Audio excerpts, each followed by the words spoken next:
It's great to be with you, Rob, and greetings to the listening audience out there in the Central Valley of California. This Dodd-Frank piece of legislation, I'm sorry, as I did, have to be careful because we are on the radio. They don't even know most of what's in this bill, the authors of this bill. Yeah, it's incredible because when you talk about Christopher Dodd and Barney Frank, you're probably looking at two of the biggest crooks and criminals that brought forth this economic morass that we had from a legislative aspect in the Senate Banking Committee and the House Finance Committee. And one of the things I find is odd is that all of a sudden we want to have, government step in and more studies, as you said, more government agencies, which means a bigger growth of government. But if you think about it, Rob, the whole meltdown that we had was all because the government got involved in the mortgage business, got involved with saying that people had a right to own a home.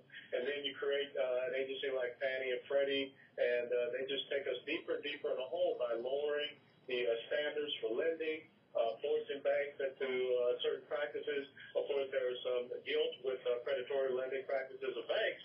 But the bottom line is those mortgage-backed securities get lumped in. Bad mortgages, good mortgages, they get sold off to banks. And even when we knew that there was a train wreck coming, someone like Barney Frank stands up and says there's nothing wrong with Fannie and Freddie. And so no matter how much legislation or regulation you bring forth, if you don't have competent people up there doing the job, you're still going to end up with the same result. And I think that's the entire farce of what they're putting together with this piece of legislation. Well, usually when you're on the program, I do most of the talking, and I know we have many listeners that want to meet you, ask you questions, give you their support. So I'm just going to open the phone lines to our listeners right now at 209-527-8484. If you want a chance to talk to Alan West, now is it. 209-527-8484. First up, Ern from Turlock. You're on with Lieutenant Colonel West. Go ahead, Ern. Good morning, Rob. Good morning, Lieutenant Colonel. Good morning, I don't have a question, sir. I just have a statement. You're the shiningest star we've had in our political system since Ronald Reagan. And I'm begging you, please, in 2012, run for president. I want you there. I don't want to waste you in the Congress for as long as we need. And with that time in Congress you'll have just about as much time as Obama had in the Senate. Thanks. Well, I got to tell you, that's very humbling, but I think a lot of people have to realize that the strength of our federal system is in the House of Representatives. That's the people's house. And the power that is there with all the legislation that they're able to enact, and all laws must emanate or return back into the House for final approval. It's very important to, develop myself as an American statesman and as a political leader and get in there and start doing the right things to stop this liberal progressive legislative agenda. And, I serve America and I serve the American people, and, that's something so far down the road that I'm not thinking about it.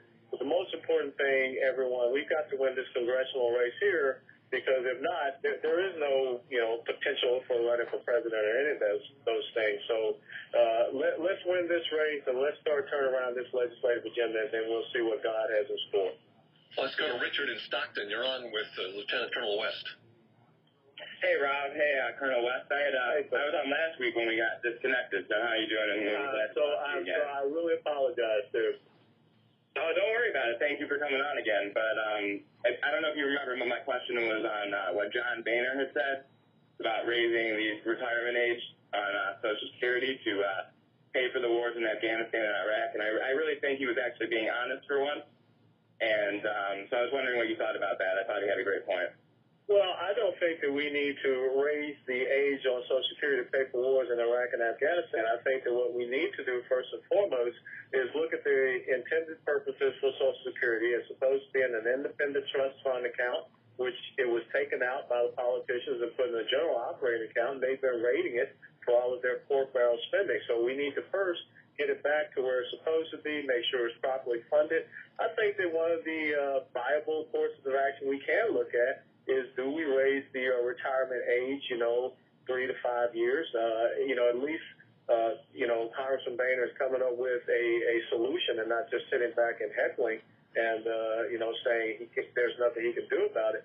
But I think also we got to prioritize the federal government. We need to start understanding what their true mandates are as the Constitution lays out to establish justice, which is really flawed right now, to ensure domestic tranquility, another problem that they're having, to provide for the common defense, promote the general welfare, secure the blessings of liberty. So I think that we need to make sure that everything the federal government is doing falls within those 5 mandates, and therefore the funding is as well.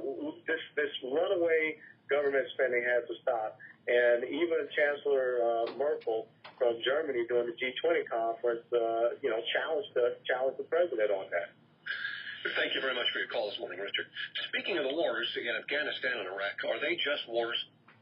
Yes, I believe they are. I mean, having been there in Iraq twice, Desert Shield, Desert Storm, Iraq in 2003, and 2.5 years in Afghanistan. The bottom line is this: we have a radical Islamic terrorist enemy that we have, fundamentalist enemy that we have to combat, we have to confront, and we have to understand that it's just not the battlefields of Iraq or Afghanistan, those theaters of operation. We're sitting in the battlefield right now. We just saw what happened with the subway plot in New York, how it's connected to London. Now we find out it's connected to Norway. So we need to come together as Western civilization. And if no one else is going to take the lead on this, the United States needs to, because the United Nations is nothing but a collection of autocrats, despots, dictators, and theocrats, and there's nothing they're going to do. They're the most corrupt body politic around. What are your views on the firing of General Stanley McChrystal? Could have been handled totally different, Rob, because, what I look at is this. You could have given General McChrystal a verbal reprimand. Those staff officers could have gotten written letters of reprimand. But the most important thing is having someone that's on the ground and executing a plan because, quote, unquote, we have a June 2011 timetable.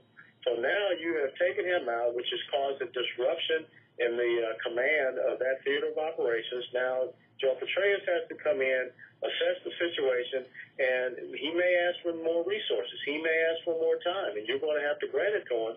So we have basically restarted the strategy in Afghanistan. But, if we don't change the rules of engagement over there in Afghanistan, it doesn't make a hill of beans who's at the top. Because we already have seen, just in the past week, I think we lost another 6 or 7 U.S. soldiers to roadside bombs once again. So we've got to give the initiative to our soldiers on the ground. If you want to talk to Lieutenant Colonel Alan West, the phone number is 209-527-8484. Lori in Stockton's up next in just a second. Lori, hang on. What do you think about General McChrystal's comments? I know that you left the Army before the election of Barack Obama, but do you get the feeling, or do you have anyone on the inside of today's military that echoes the same sentiments as McChrystal and his staff? In their criticisms of Obama directly?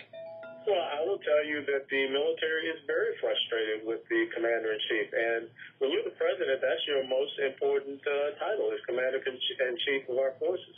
Look, when I was in the Army back during the Clinton years, we were extremely frustrated with the budget cuts that the military got and the lack of training resources that we had and the lack of a clear national security strategy to combat the changing world environment that we saw post the collapse of the Soviet Union. And I think you see the same thing right now with a nebulous national security strategy. When you start talking about creating an award for courageous restraint, I mean, those are the type of crazy signals that are coming out of this administration. So I think that, one of the things that President Obama needs to do is look at himself, and he needs to look at his administration. He has now fired 2 generals, General McKiernan and General McChrystal. And if he cannot get along with Joe Petraeus, then people are going to start looking at him and his administration, being it Ambassador Eikenberry and Mr. Richard Holbrooke and the State Department, to see truly where are the problems in executing our national security strategy.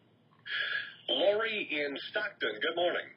Hi, I just have an observation, and I'm so impressed with Colonel Alan West. My wife isn't even impressed with me. My observation is following the other fellow. Wait a minute, Lori. Lori. Yep. You didn't hear that comment. I've got to tell you what he said. He said, even my wife